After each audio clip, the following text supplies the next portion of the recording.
म युवा एमाले रेस्टुरेन्टमा लेखिएको हुन्छ खाना नमिठो लागे हामीलाई भन्नुहोस्, मिठो लागे सबैलाई भन्नुहोस्।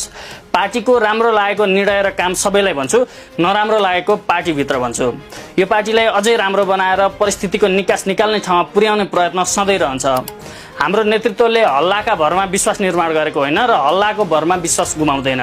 नाकाबन्दीमा डरो भएर नउभिएको भए, अरूले खुट्टा कमाउँदै गर्दा संविधान जारी गर्न बलियो भर नदिएको भए, विषम परिस्थितिका बावजुद चुच्चे नक्सा जारी नगरेको भए, सम्प्रभुताको हिसाबले हामी सबैसँग बराबर हौं भनेर आँखा जुदाएर विश्व शक्तिसँग कुरा नगरेको भए, सपना देख्न छोडिसकेका हामीलाई सपना देख्न नसिकाएको भए हामीले उसलाई विश्वास गर्ने थिएनौं।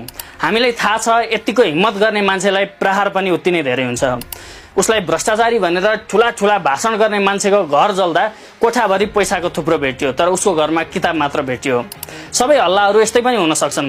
आरोपहरू पुष्टि नभएसम्म उसलाई प्रश्न गर्न छाड्दैनौं, तर विश्वास गरिरहन्छौं।